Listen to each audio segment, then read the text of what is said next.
We'd been tracking unusual footprints for 5 days, but nothing could have prepared us for what stood before us in that hidden canyon in the Nevada mountains. And nothing could have prepared us for the reason they'd been hiding for so long. My truck had been running on fumes and stubbornness for the last 40 miles when I finally pulled off onto a dirt shoulder outside Tonopah and killed the engine.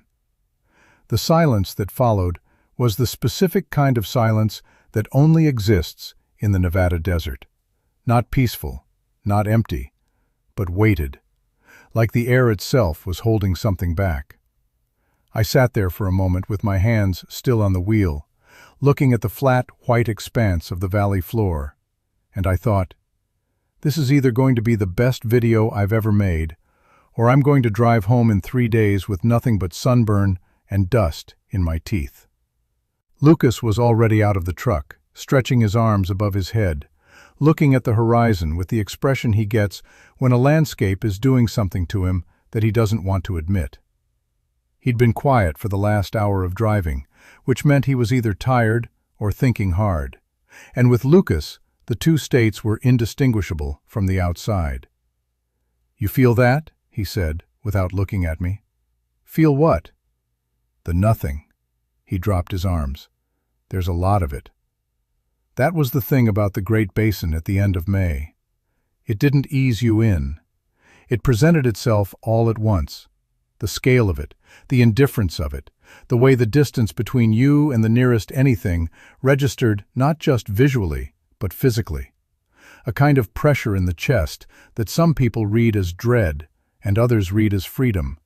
And I had spent enough time in wild places to know the two feelings were closer together than most people wanted to believe. My channel had 112,000 subscribers at that point. Not massive, but steady. I'd built it on debunking, mostly. 2 years of driving to places where people claimed to have seen things, cryptids and UFOs and government installations, and then showing the audience exactly how ordinary those places were in real life. The Nevada desert was rich territory for that. Area 51 tourism, Skinwalker Ranch spillover energy, a dozen small towns with legends attached to them, like old price tags. I had 3 videos planned for this stretch, and all of them were going to be calm, well-lit, rational explanations for things that frightened people who hadn't actually been there. I pulled the gear out of the truck bed and started sorting it on the tailgate. Camera bags, audio equipment, the portable stove, sleeping bags rolled tight. The familiar ritual of preparation, the checking and rechecking that had become automatic over 4 years of this work.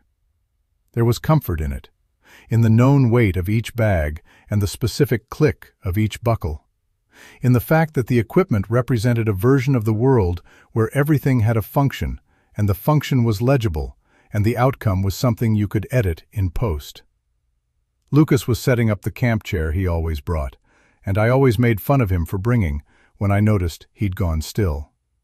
Not the stretching stillness from before, a different kind.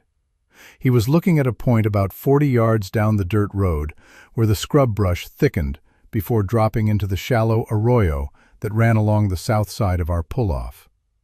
I followed his eye line and saw it. A dog. Medium-sized, brown, some kind of shepherd mix, standing at the edge of the brush with its body oriented directly toward us. It wasn't panting. It wasn't moving. It was doing something I had seen dogs do in the moment before they bolt or bite, that stillness that is the opposite of calm because it is too complete, too controlled, too much like a decision being made. "Whose dog is that?" Lucas said. There was nowhere for it to belong. The nearest structure in any direction was a derelict gas station we'd passed 11 miles back. Its roof collapsed on one side. No vehicles, no signs of recent use. "Stray," I said. The dog did not move. I looked at it for another few seconds, then looked back at the gear. When I looked up again, it was gone. Not trotting away, not retreating into the brush in any way I could track. Just gone. the space where it had been standing, empty and unchanged, the scrub brush motionless in the dead air. "Huh," Lucas said. "Stray," I said again, and I believed it. We broke camp around 9 and drove south on a dirt track that wasn't on any map I'd been able to find, only on a hand-drawn photocopy of a 1987 BLM survey that a retired geologist had mailed to me after I put out a call on my channel for unusual Nevada locations. He'd marked 3 spots with penciled circles and written beside one of them, "Canyon System, no survey completed, access uncertain." The other 2 had question marks beside them. He'd included a note on a separate index card that said only, "I went to the first one twice. I didn't go back." I'd used that note as the hook for my intro script. Something like, "He went twice and never went back. I went so you don't have to." It was the kind of line my audience responded to. Light, a little self-deprecating, conveying controlled bravado. Lucas had approved it during our pre-drive planning session, which meant he'd nodded while eating a granola bar. The track deteriorated significantly after the first 10 miles, and by noon we were driving in first gear along the floor of a wide canyon that felt less like a road and more like a suggestion. The walls rose on both sides to maybe 200 feet, pale orange sandstone streaked with dark mineral deposits, and the sky above us was a strip of deep blue that seemed too small for the amount of light it was producing. Heat came off the rock in visible waves. My truck's thermometer read 104. We stopped when the canyon narrowed to a point where the walls were close enough that I wasn't confident about the clearance on my mirrors. "End of the road," Lucas said, climbing out and immediately shading his eyes with both hands. "End of the drivable road," I said. "We walk from here." He looked at the canyon ahead, then at me. "For how long?" "Until it gets interesting, or until I run out of water, whichever comes first." We packed light. I had my main camera, a GoPro on a chest mount, 2 liters of water each, and a basic first aid kit. Lucas carried his own camera setup and the audio equipment, a directional microphone and a portable recorder that he wore in a harness across his chest like a very expensive and useless bulletproof vest. We'd been doing this long enough that the preparation was automatic, the checking of batteries and memory cards, and the one more look back at the truck as you walk away from it. It was Lucas who found the first track. We'd been walking for about 40 minutes, picking our way along the canyon floor over loose shale and the bleached bones of dead vegetation, when he stopped and crouched down near the base of the left canyon wall, where a thin band of silt had deposited in a crevice, retaining moisture from some underground source. "Jake," he said. Just my name, in a tone that made me stop and turn. The print was large, roughly human in overall shape, 5 toes, a defined arch, but the proportions were wrong in ways that took me a moment to catalog. The foot was too long relative to its width. The toes were spread wider than any human foot would spread, and the depth of the impression in the silt suggested something significantly heavier than any person who would be walking barefoot through an inaccessible canyon in 104-degree Nevada heat. "Bear," I said. Lucas looked up at me. "Bears can leave impressions that look almost bipedal," I said, "especially when they're moving slowly. The rear paw steps into the front paw print and creates something that looks like Jake." He pointed. 3 feet further along the wall, another print, then another. They were spaced at a walking gait, not a shuffle or a bound. Whatever had made them had been walking upright, deliberately, along the base of the canyon wall, keeping close to the rock. Keeping close to the rock. That was the detail that stayed with me.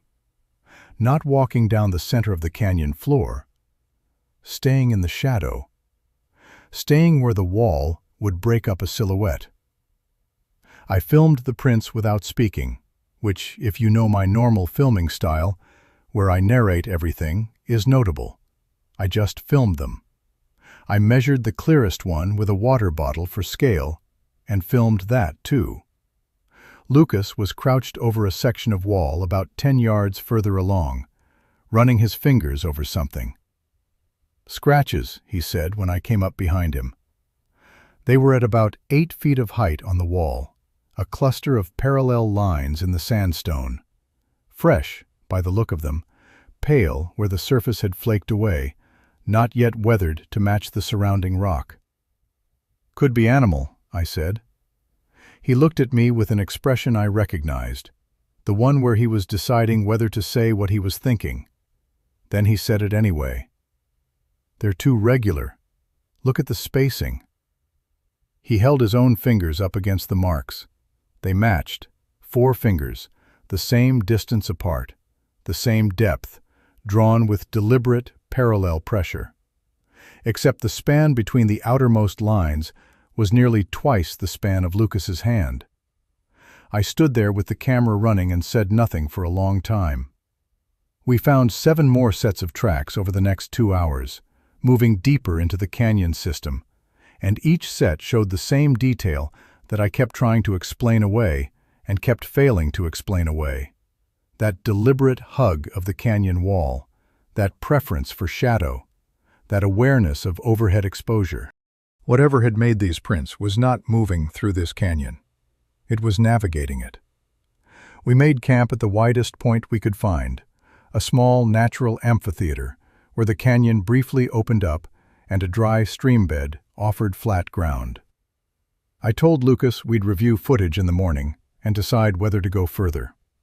He agreed in the voice he used when he was agreeing, but didn't intend to let the conversation end there. I was setting up the portable stove when he said, without looking up from his camera bag, "You know what bothers me most about those prints?" "What?" "They were all going the same direction we were." He looked up then. "We never found any coming back." I didn't sleep well. The canyon cooled fast after dark, dropping 30 degrees in less than an hour, and the silence had a quality I hadn't encountered before. Not the absence of sound, but the suppression of it, as though the rock walls were absorbing something. I lay in my bag listening to nothing and thinking about prints that only went one way. At some point in the early hours, I heard a sound that I cannot accurately describe, except to say that it was low, resonant, and seemed to come from multiple directions simultaneously, as though the canyon walls themselves were its source. It lasted perhaps 4 seconds. Then silence again. I didn't move. I lay on my back with my eyes open and my heart doing something complicated in my chest, and I didn't reach for my camera, which tells you more about my state of mind than anything else I could write. In the morning, there were new prints in the silt around our camp. They formed a wide arc around the perimeter of where we'd slept, deliberate and measured, and at the closest point, they were less than 6 feet from where my head had been, and beside the nearest print, placed with obvious intention on a flat rock where I would certainly see it, was a single eagle feather, its shaft pointing directly at my sleeping bag. I filmed the feather for 11 minutes before I picked it up. Lucas stood back and let me work, which was unusual for him. He had the instinct to touch things, to involve himself physically in whatever we were investigating. But he read something in how I was moving that morning and gave me space. The feather was golden eagle, or close to it, about 14 inches long, the vein intact and undamaged. Someone had carried it here and placed it carefully. That was the only interpretation that accounted for what I was looking at. "Offering," Lucas said, finally. "Don't," I said. "I'm not saying anything mystical. I'm saying communication. Someone or something put this here intentionally, and the most straightforward interpretation of intentional placement near where a stranger is sleeping is either warning or greeting, or territorial marking." He looked at the careful placement, the deliberate orientation of the shaft. That's not how animals mark territory. I didn't have an answer for that, so I kept filming. We spent that morning making the decision to go further without ever explicitly making the decision. We just packed up camp and kept walking in the direction the prints led, further into the canyon system, and neither of us said aloud that we were following them, because saying it aloud would have forced us to examine the logic of doing so. The canyon deepened and narrowed, then opened unexpectedly into a secondary system that branched off to the northwest, hidden behind a formation of fallen rock that from any distance would have looked impassable. Lucas found the gap, a slot barely wide enough for a person moving sideways, and on the far side of it, the canyon floor dropped 8 feet to a lower level that received no direct sunlight until mid-afternoon. It was 20 degrees cooler in there. The rock held moisture. Small ferns grew in crevices, which shouldn't have been possible given the surrounding terrain, and the silt on the floor was darker, richer, almost soil-like in places. The sense of entering somewhere deliberately hidden was immediate and physical. A pressure change, not literal but felt, like the moment before your ears pop. "Someone knows about this place," Lucas said softly. "Someone's been using this place," I said, because there was evidence of that now. Regular pathways in the soft ground, worn not by single passage, but by repeated use, by something that moved between specific points with familiarity and purpose. We found the cache around noon. It was set back in a shallow overhang in the west wall, camouflaged with rock debris and woven dried brush so effectively that Lucas nearly walked past it. He caught it because of the smell, not unpleasant, dried plant matter and something animal, and he pulled back one section of the covering and made a sound I'd never heard him make before, a short, sharp exhalation that was almost laughter, but wasn't. Inside the overhang, arranged with clear organizational intent, were supplies. Stacked flat stones served as shelves. On them, dried meat in tight bundles wrapped with strips of bark, sealed with what appeared to be rendered fat. Baskets woven from dry grass containing seeds and what I identified later as pine nuts. Dried berries, something that might have been medicinal herbs. A clay vessel, crude but functional, sealed with a disc of bark. Tools, 6 of them. Stone implements shaped by deliberate knapping, their edges carefully worked. And on the lowest shelf, where it was immediately visible to anyone looking in, a small object that did not belong to the others. A child's shoe. A white canvas sneaker, a girl's, size maybe 4 or 5, its rubber sole cracked with age. The laces were missing. On the toe, someone had drawn a symbol in what looked like charcoal, 2 concentric circles with a vertical line through the center. I stared at that shoe for a long time, with the camera running and my mind doing the kind of work it does when it's refusing to accept what it's seeing.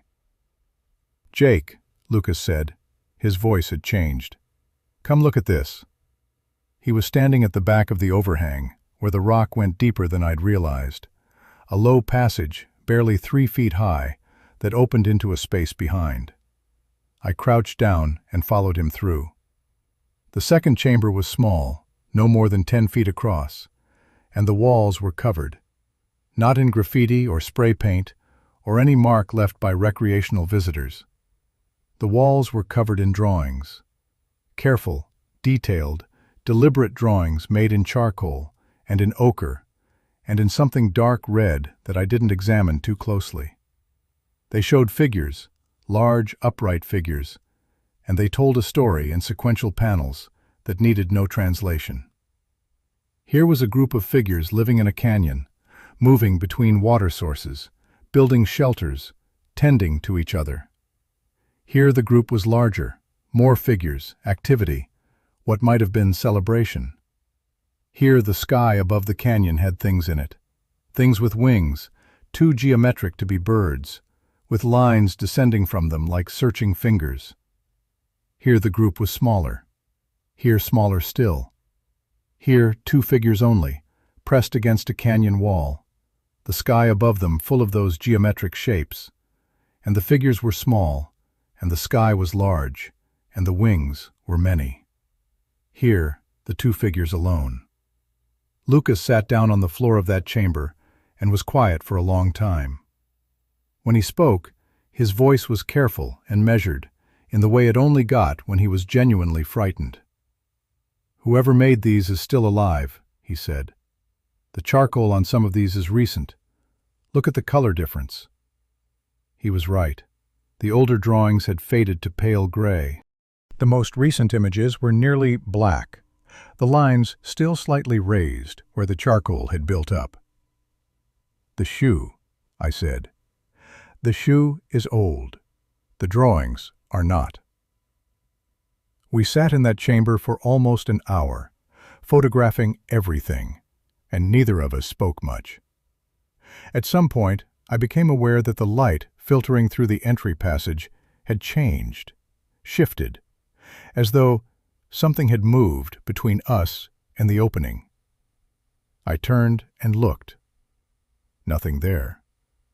But the temperature in the chamber had dropped by at least 10 degrees in the past 10 minutes, and the silence had that quality again, that quality of suppression, of something waiting. "We should go back," I said. Lucas nodded, but didn't move.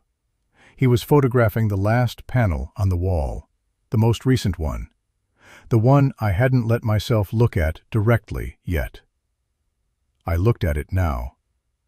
2 large figures, and beside them, new, added within the last days by the freshness of the marks. 2 smaller figures, upright, in human proportions, standing together in the canyon. 2 new figures, added to the record in the last few days.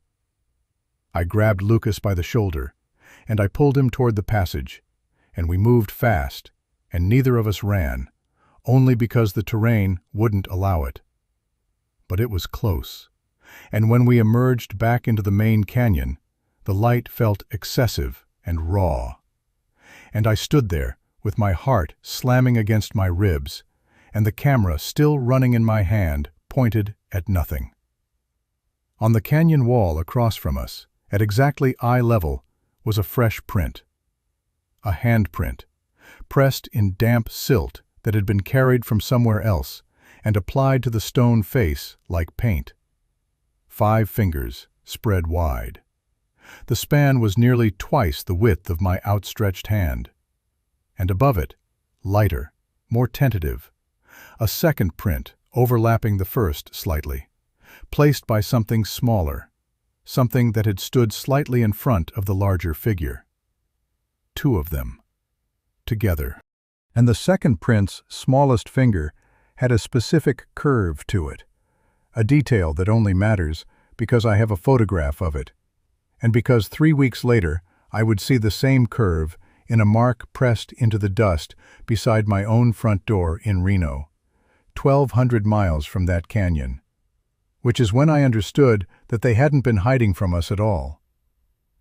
We didn't go back to the truck. I thought about it for approximately 4 minutes that evening, sitting on a flat rock with the handprints behind me still visible in the canyon wall. And then I thought about what we had documented, what those sequential drawings in the chamber meant in terms of systematic elimination, what the shoe meant, and the cache, and the feather, and the careful arc of prints around our sleeping position. And I understood that going back to the truck meant going back to signal range, and going back to signal range meant making decisions that I was not ready to make. So we stayed. The next 3 days moved with a compressed, urgent quality that I have difficulty reproducing in linear description. The key facts are these. On the second morning, we made open contact. On the third day, we understood the scope of what we had found. By the fourth day, we had committed, without saying the words aloud, to something that both of us recognized as irreversible. Contact happened because Lucas forced it. We had been observing movement in the canyon for most of that second morning. Peripheral, careful movement. Always at the limit of vision, always in shadow. I was prepared to wait. I had a theory about the feather and the handprints being left as graduated signals, an escalating attempt at communication from something that was uncertain about our intentions. I thought if we stayed still and non-threatening, contact would happen on their terms and their timeline. Lucas put down his camera, sat cross-legged on the canyon floor facing the southern shadow line where the movement was most consistent, and started talking. Not calling out, not performing, just talking. The way you talk when you're sitting with someone and you want them to know you're calm. He talked about Nevada, about how the desert looked different at different hours, about how the temperature differential between day and night in a high canyon created its own weather system, small local winds and pressure variations. He talked for about 20 minutes in a steady, unhurried voice, and I stood 12 feet behind him and kept my camera aimed at the shadow line and told myself I was documenting and not shaking. They came out of the southern shadow as a pair, moving together, stopping every few steps to assess. The larger one was first, placing itself marginally in front of the smaller, a positioning that was immediately readable as protective. They stopped at maybe 30 feet and stood still. My first physical impression was height, both of them close to 8 feet, and width, shoulders that seemed disproportionate to human scale. They were covered in hair that was a deep reddish-brown in the direct light and appeared almost black in shadow. The faces were the thing that undid my rational framework most immediately, not because they were monstrous, but because they were clearly not monstrous. There was expression there, assessment, caution, something that in a human face you would read as controlled apprehension. Lucas kept talking. He said, "My name is Lucas. That's Jake behind me. We found your drawings. We're not going to hurt you." He said it the way you say something to a person who you know can understand the tone, even if not every word. The larger one's head moved slightly. A tilt, almost imperceptible, toward the smaller one. The smaller one made a sound, low and textured, 4 or 5 distinct components in it, and the larger one responded with 2 short sounds and a longer one. "Language," I said, from behind Lucas. My voice came out wrong, too rough. "That's not vocalization, that's language." The larger one's eyes moved to me. They were dark, the iris barely distinguishable from the pupil in the canyon light, and the attention in them was specific and evaluating in a way that I have only experienced from other people, not from animals, from people. Lucas slowly raised one hand, palm out. The smaller one stepped forward half a step, past the larger one, which caused the larger one to make a sharp sound that I interpreted immediately as concern. The smaller one made a different sound back, shorter, and the larger one went still. The smaller one looked at Lucas's raised hand for a long moment, then raised their own hand, palm facing out, fingers spread. Lucas made a sound that was close to a sob, but wasn't. We stayed in that position, all 4 of us, for what my camera timestamp tells me was 4 minutes and 22 seconds, though it felt much longer. Then the smaller one lowered their hand and made a series of sounds that had a cadence to them, structured, intentional. They looked at me while making these sounds, not at Lucas, at me. And the sounds had the specific rhythm of a question. I said, "I don't understand." The smaller one said the same sounds again, with a slight variation in the final component. "They're trying to talk to us," Lucas said.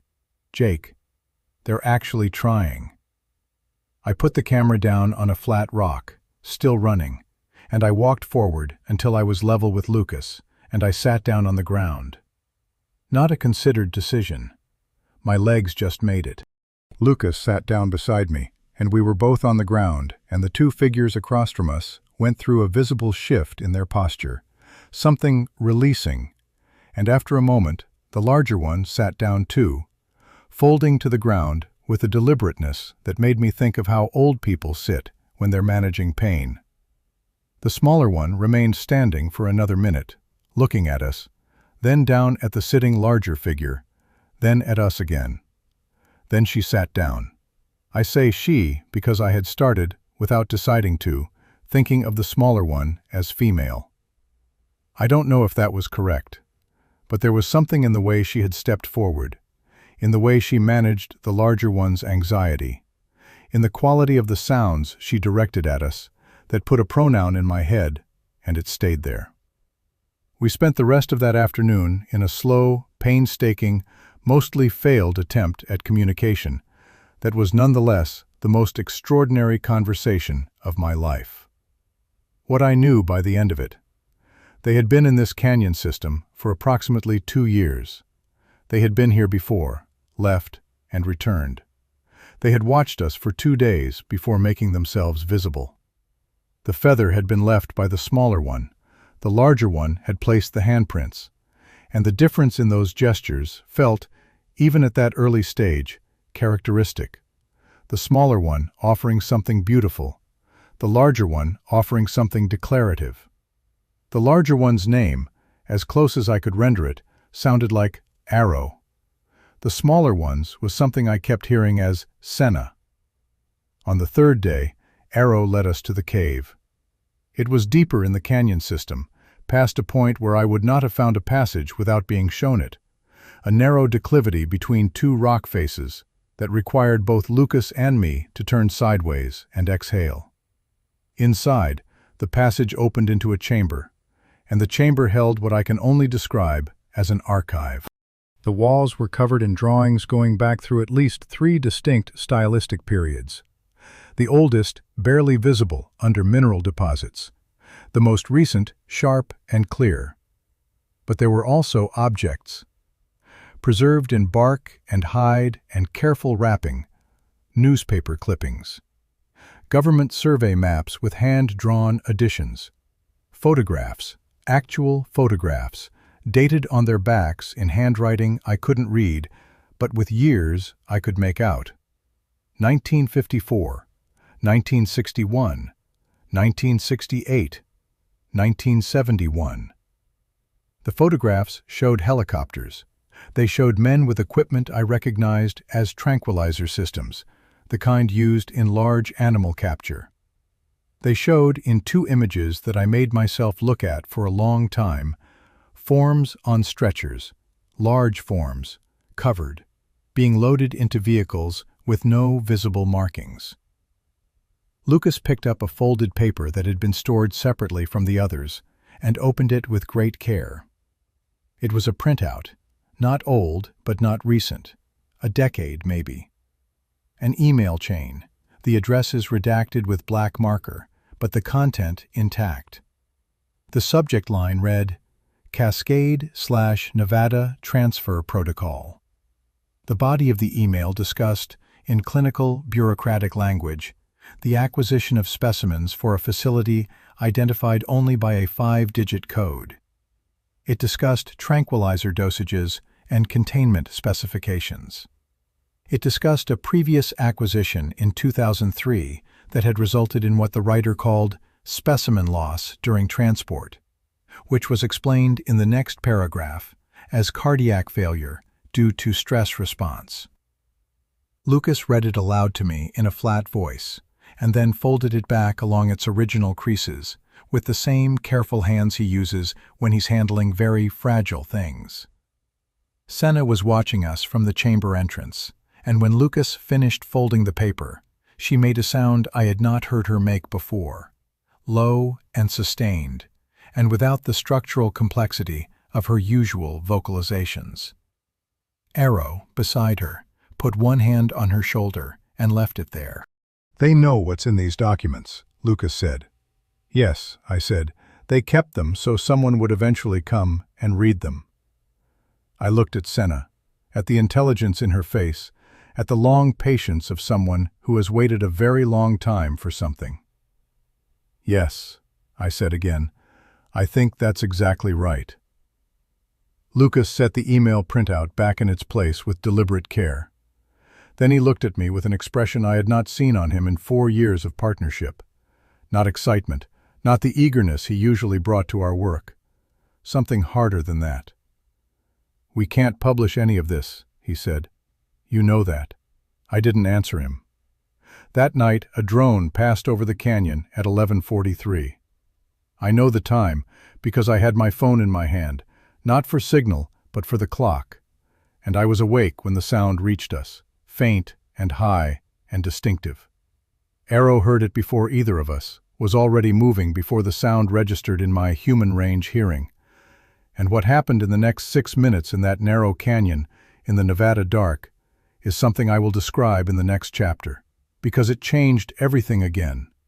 And the changed thing this time was not our understanding of what we had found, but our understanding of how much danger we were all already in. Arrow moved with a speed that I would not have believed possible for a figure that large.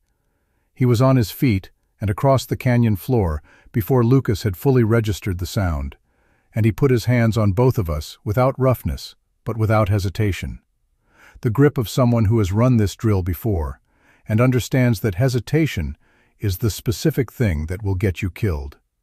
He pointed at a section of overhang in the north wall, a deep shadow, and made a single short sound. We moved. Senna was already there, pressed into the rock at the deepest point of the overhang, her body oriented inward against the stone face, making herself minimal in a way that suggested long practice. Arrow pressed in beside her and pulled us both in with him, and then all 4 of us were standing in a space designed for 2, in complete darkness, not moving, not speaking. The drone passed. I felt it before I heard it clearly, a vibration in the rock against my back, a change in the air pressure in the confined space. Then the sound, that high, insistent buzz, and a faint light moving across the canyon floor, visible from where I stood, at an angle that showed me the canyon entrance, a thin white beam scanning in methodical arcs. Thermal imaging, I thought, and then, we're putting out 4 heat signatures. Arrow had apparently thought the same thing. Before I could process the implication, he reached past me and pulled down a section of what I'd taken for loose rock debris and revealed a stack of mylar emergency blankets, old and creased, folded tight. He shook one out and pulled it over all 4 of us in a single practiced motion, a skill rehearsed until it required no thought. The material settled over our heads and shoulders, and the light on the canyon floor outside continued its arc and found nothing, and after 4 minutes, it moved on. We stood under that mylar blanket in the dark for a long time after the sound faded. Long enough that my legs began to shake from the sustained stillness. Lucas's hand found my forearm in the dark and gripped it. When Arrow finally pulled the blanket aside and listened for another full minute before gesturing us out, Senna immediately went to a spot near the overhang base and checked something I couldn't identify, a specific rock arrangement, a marker of some kind. She examined it and made a short sound. Arrow nodded. "That wasn't random," Lucas said quietly, once we were back in the relative openness of the canyon floor. "That search pattern was systematic. They're mapping this canyon." Arrow looked at him when he said this. Not through him, not the blank attention of an animal responding to sound. He looked at Lucas with specific comprehension. And then he made a sound and pointed at the sky and moved his hand in an expanding spiral outward. "Getting closer," I interpreted. "They're getting closer." Senna tugged my sleeve and led me to a section of the canyon wall and showed me something I had missed in all my days of walking past it. Set into a crevice at about chest height was a small, dark object, smooth and roughly cylindrical, perhaps 6 inches long. She pointed to it, then pointed up at the sky, then tapped her wrist where a watch would be, repeating a rapid gesture. "It's a sensor," Lucas said, from behind my shoulder. "She's telling us it detects when the drones are coming. It gives them warning time." Senna made an affirmative sound and held up 2 fingers. 2 minutes, I said. She made the affirmative sound again and pointed at the sensor and then at the overhang, drilling the sequence. I stood there in the dark with the drone long gone and the desert silence pressing back in from all directions, and I thought about what it took to build a life organized around 2-minute warning times. What it did to a person, or to whatever Senna and Arrow were, to build every choice around that interval. Where to sleep, where to eat, where to keep the things that mattered. 2 minutes. Always 2 minutes. I had $78,000 in a film deal offer sitting in my inbox. I had not opened the email in 3 days, but I knew it was there, because I had seen the subject line before we lost signal. Documentary proposal, the real thing, and the name of the production company attached to it was one that would have made past Jake, the Jake who drove into this desert 12 days ago with espresso and a debunking script and 112,000 subscribers, feel the specific kind of electric joy that I was not feeling now. "Lucas," I said. "Don't," he said. "I haven't said anything. You're about to say that we need to talk about the footage, about what we do with it." I was. That was exactly what I was about to say. I looked at Senna, who was watching me with a particular quality of attention I had come to recognize as her reading me.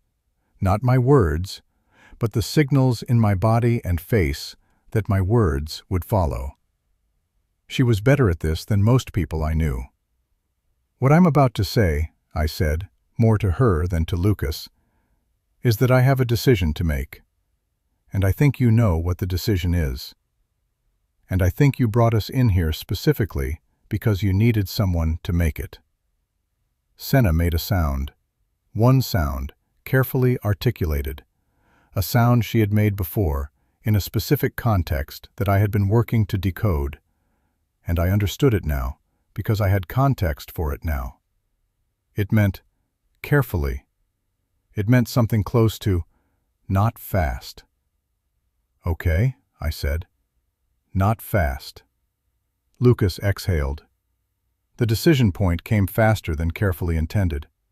On the 6th day, my phone connected to a ghost signal from somewhere, a satellite bounce or a distant tower, and for 43 minutes I had intermittent service. I know it was 43 minutes because I watched the timer on the signal indicator with the focus of someone watching a countdown. In those 43 minutes, I received 109 messages, mostly channel notifications and spam, but also 2 from my channel manager, 1 from my sister, who I had not spoken to in 3 weeks, and 1 from an unknown number that contained only an address and a time and the words, "We know you're in the area. Come alone. It's about what you found." I stared at that last message for approximately 90 seconds. I am aware that 90 seconds is not a long time for a decision of that magnitude. I am also aware that some decisions are not actually made in the moment you execute them, but in the accumulated weight of the days preceding them. I opened my camera roll. 22 gigabytes of footage. The handprints, the drawings, the cache, the documents, the email chain, the sensor in the wall, Senna's raised palm in contact with Lucas's, Arrow folding a too large frame carefully to the canyon floor to put his eyes level with ours. The quality of those images was extraordinary. Lucas had a photographer's instinct for the frame that captured meaning and not just content. And every significant moment of the past 6 days was in that camera roll, with the precision and care of someone who understood that these might be the most important images ever taken. I went to settings. I deleted the cloud backup. Then I took the memory card out of my camera, and I walked to the edge of the dry stream bed that ran through the center of the canyon floor, and I dug a hole in the silt with my hands, and I put the memory card in the hole, and I covered it, and I marked the location in a way that only I would be able to find again. Then I went back to Lucas, and I told him what I had done. He looked at me for a long time. Then he took out his own memory card. He kept it. "Someone needs to hold it," he said, "in case something happens to one of us, in case things change and it becomes the right thing to use." He put it inside the lining of his jacket, in a seam he'd split and resealed before. But not now, not yet. Arrow had been watching this exchange from 15 feet away. He looked at the camera in my hand, at the place where the memory card had been, at my face. Then he made a sound that I had learned to identify across 6 days of listening, the same sound he made when Senna did something that surprised and moved him, when a situation shifted in a direction he had not permitted himself to hope for. There is no precise translation for it, but in context it meant something close to, "You chose us. We did not leave." I want to be precise about this because the decision has been mischaracterized in my own mind in the years since as passive, as something that just happened. It was not passive. Every morning in that canyon was a choice made again, a recommitment to a situation that became more complex and more costly as time went on. In the beginning, we told ourselves we were staying temporarily until we understood more, until we could figure out a safe path forward. That framing lasted about 3 weeks. After that, we stopped saying it. The Nevada desert at close range is a different thing from the Nevada desert observed through a windshield. The adjustment required a specific kind of surrender that I was not good at and Lucas was better at. The surrendering of the expectation that comfort would be restored soon. Once you stop expecting comfort, its absence becomes neutral, just a fact of the environment. And the environment itself becomes something you move through rather than endure. Arrow taught us to read water. This sounds simple, and it is not. The rock formations in that canyon system held information about moisture that was invisible until it wasn't. Specific color variations and subtle depressions in the stone floor, and the particular angles at which moss grew in places where no moisture was apparently present. He taught us with wordless patience, pointing and demonstrating and correcting, without any indication that our slow acquisition of the skill was frustrating him. I thought about the teachers I had been worth learning from in my life, and I thought that the quality he brought to instruction, that complete absence of ego in the teaching, was rarer than the knowledge itself. Senna was drawing us. I knew this from the second week onward because I caught her studying my hands while I was working, the specific focused attention of someone building a visual record. She never offered to show me what she was making, and I never asked. There was something in the boundaries she maintained around her own work that felt important to respect. It was Lucas who she showed first, in the 4th week, sitting with him at the cave entrance in the early morning, and opening the bark-wrapped bundle and going through the drawings one by one while he sat very still and very quiet. He came and found me afterward, and he said, "She's been drawing them for decades. There are portraits of people I've never met, maybe 40 individuals, all with the same physical characteristics as Arrow and Senna. She knows their names. She told me their names in her language, and I can't reproduce them, but she knows every one. And the most recent drawings before ours were added about 3 years ago. 2 figures together, and then nothing until us." 3 years since anyone new came into her life, I said. 3 years since anyone new came into their lives, Lucas said. Jake. She was so relieved. He said it the way you say something when you are afraid of the feelings the words are about to release. She was so relieved. The drone passes became predictable over the first month. Not in schedule, but in pattern. They favored the outer approaches to the canyon system and moved inward on a rough schedule of 8 to 12 days between thorough surveys. Arrow and Senna had mapped this pattern with precision, which was how they had remained undetected for 2 years. We contributed to the system by identifying specific windows in the survey schedule, intervals between passes where movement across the open canyon sections was relatively safe. Lucas had done covert movement training in his 1 year of ROTC before dropping out, and he found a framework in that experience that helped him formalize what Arrow and Senna had learned empirically. We were getting good at this. That was what I thought in month 3, sitting at a lookout point in the upper canyon, watching a clear sky and feeling something close to competent. We were becoming functional inside this hidden life. That was when Senna showed us the scar. She showed it to Lucas first, which I have thought about often since. She chose the order of revelation carefully and always. She showed Lucas first, and then Lucas came to me with a face that told me, before he said anything, that the nature of what we were in had shifted again. The scar ran from her right shoulder down across the back of her arm, 6 or 7 inches, raised and smooth. Not the rough texture of a wound that healed without intervention, the clean, linear scar of a surgical incision. Senna had been in a facility before. It took 2 days of painstaking communication to establish the basic outline of what had happened.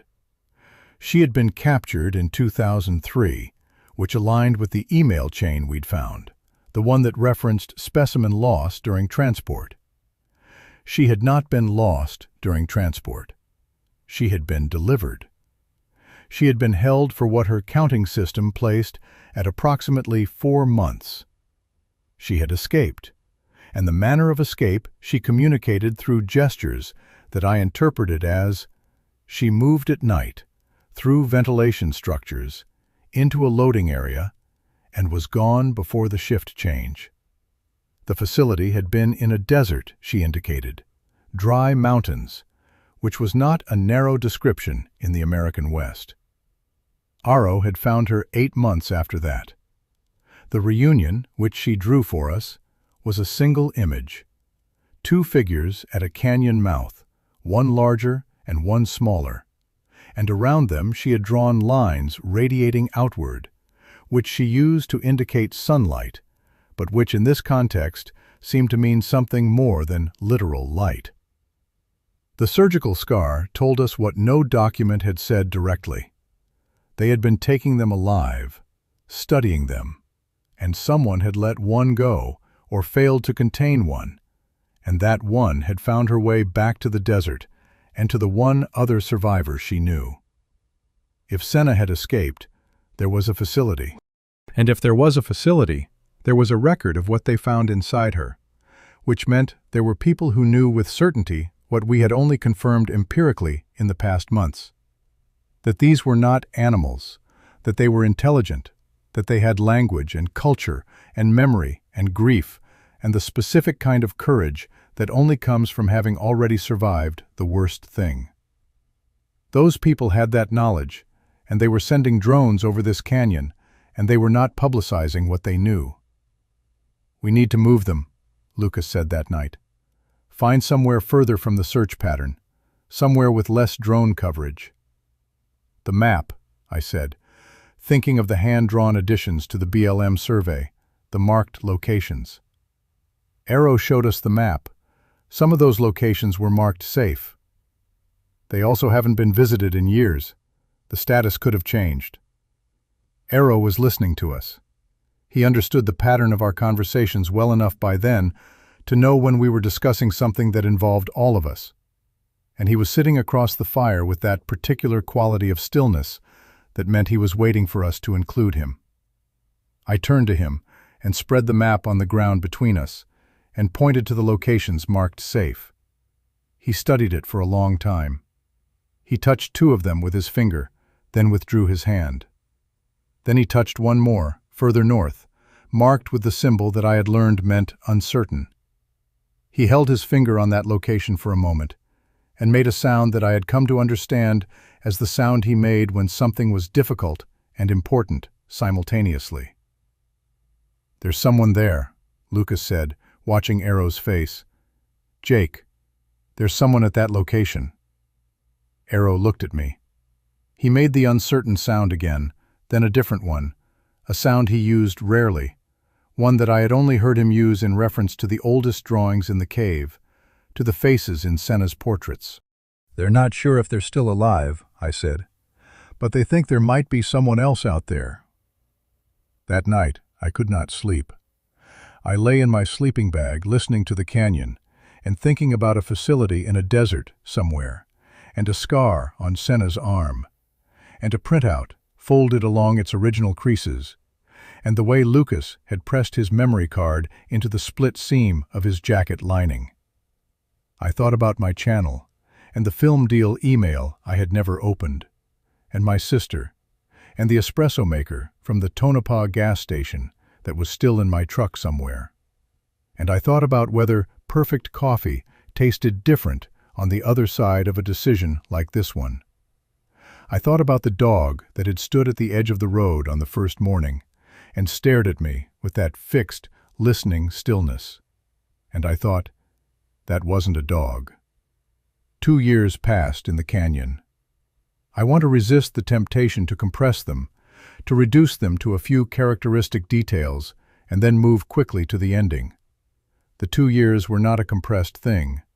They were the longest consecutive period of any single experience I have had, and they contained a texture of daily life that I was not prepared for, and that changed me in ways I am still in the process of understanding.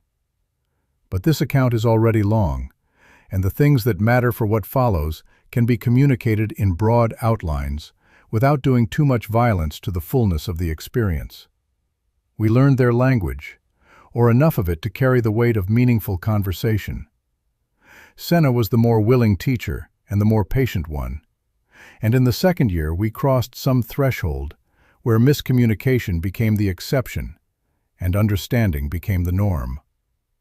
Arrow talked mostly about practical things, about the canyon, about the past in broad strokes, about what he had seen and what he remembered of the world before the systematic hunting reduced it to what it was now.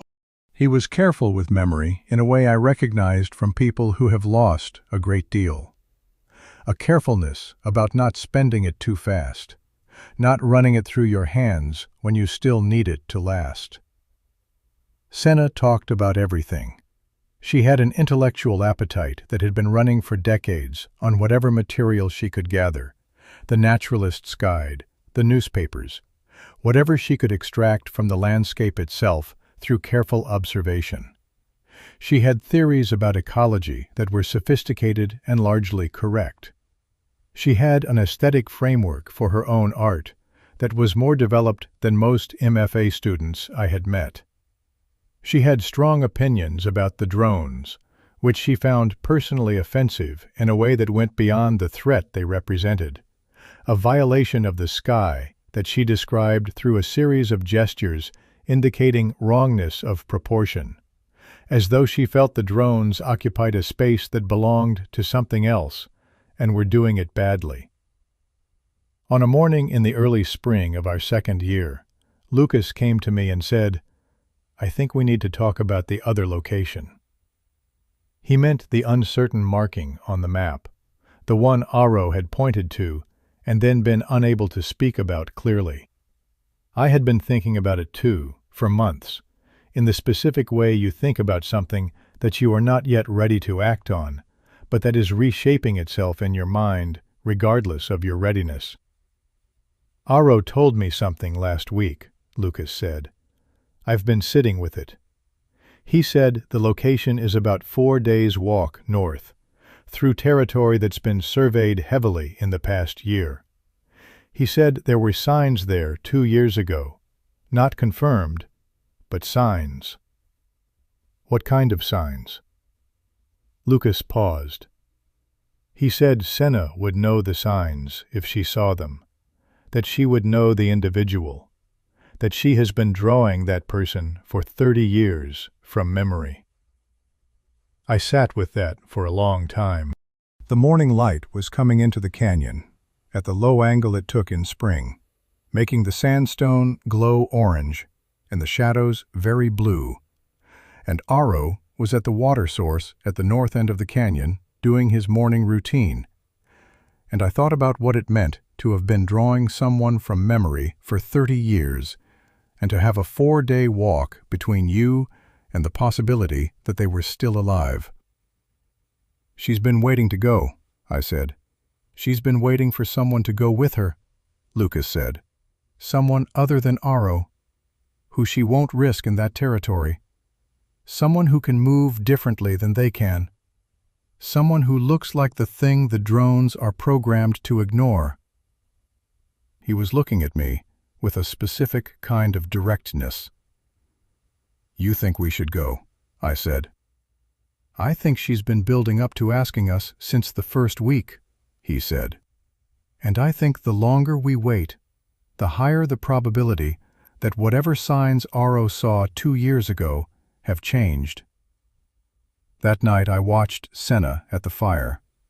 She was drawing, which was when she was most herself, most present in a way that had nothing to do with circumstance or threat or the constant management of survival. She drew with total absorption, and she was drawing something specific, working with reference to a memory she was holding, putting a face down in charcoal with the precision of someone who has made that face 10,000 times and is still trying to get it exactly right. I thought about the film deal email I never opened. I thought about Lucas's memory card in his jacket. I thought about the message from the unknown number and the address I had never gone to, and whether whoever sent it was still watching, still mapping the canyon approaches, still refining the search pattern that brought drones over us every 8 to 12 days. I thought about what we were going to do, and then I want to stop here for a moment, because what comes next is the part that I have told almost no one. If you have been with this story from the beginning, if you have stayed through all 6 parts of it, then you deserve to hear the ending the way it actually happened, not the version I have been rehearsing in my head, the clean version, where the choices make sense and the geography of right and wrong is clearly marked. You deserve the real one. And if you are new here, and this is the first part you have encountered, I want to ask you to go back to Chapter 1, because this story only works if you arrive at this moment having carried everything that came before it. Subscribe if you want to know what we found at the northern location. I am going to tell you, but not yet. Because first, I need to tell you what happened when I went home. 2 weeks after I returned to Reno, which is a thing I have not yet told you I did, because the telling of it is the part I have been building toward, I found the mark on my doorstep. The 2 concentric circles with a vertical line through the center, pressed into the dust at my threshold. The symbol from the shoe. The symbol from the cache. They had followed me home, not to threaten. I understood that immediately, with a certainty that bypassed analysis. They had followed me home to show me that they could. That the distance between their world and mine was shorter than I had organized my understanding around. That the hidden life I had been living for 2 years in a Nevada canyon, and the ordinary life I had returned to for what I told myself was a temporary period of resupply and reconnection, were not separate lives with a clean border between them, but the same continuous life, watched from multiple directions. And on the morning after I found the symbol, when I walked back out to my front step with my coffee, there was a single eagle feather laid along the threshold. The same gesture as the first morning, in a different canyon, 2 years and 1,200 miles away. I stood there on my doorstep in a Reno suburb, with traffic sounds coming from the road 50 feet away, and a neighbor's sprinkler running, and my coffee getting cold in my hand. And I understood that the question Lucas and I had been debating for 2 years, whether to go north, whether to search for the location Aro had marked uncertain on the map, whether to bring Senna to the memory she had been drawing for 30 years, had already been answered. Not by us. Lucas's phone rang that same morning, before I called him, before I even went inside. His voice, when he answered, had the quality it got when something was happening that outpaced his ability to prepare for it. He said, There's a feather on my doorstep. He lives in Denver. I looked at the feather on my threshold. I looked at the street, the ordinary morning street, the sprinkler and the cars and the neighbor walking a dog, that specific kind of dog, medium-sized shepherd mix, moving with a stillness that was not quite animal, watching me. I said, "Lucas, we need to go back." And in the silence before he answered, I thought about the uncertain mark on the map and the 4-day walk through heavy surveillance territory, and the person Senna had been drawing from memory for 30 years, and the scar on her arm, and the email that said, "We know you're in the area," the email I never answered, the address I never went to. And I thought, they know that too. I thought, they've always known. And then Lucas said, "I know. I've been packed for 6 weeks." If you made it to the end of this, I need to know one thing from you in the comments. Do you think we should go to the northern location? Or do you think finding what's there could put all of them in more danger than they're already in? Because that is the question I have been sitting with every night since the feather appeared on my doorstep. And I genuinely do not know the answer. The next part depends on what we decide. And right now, your read on this matters more to me than you know.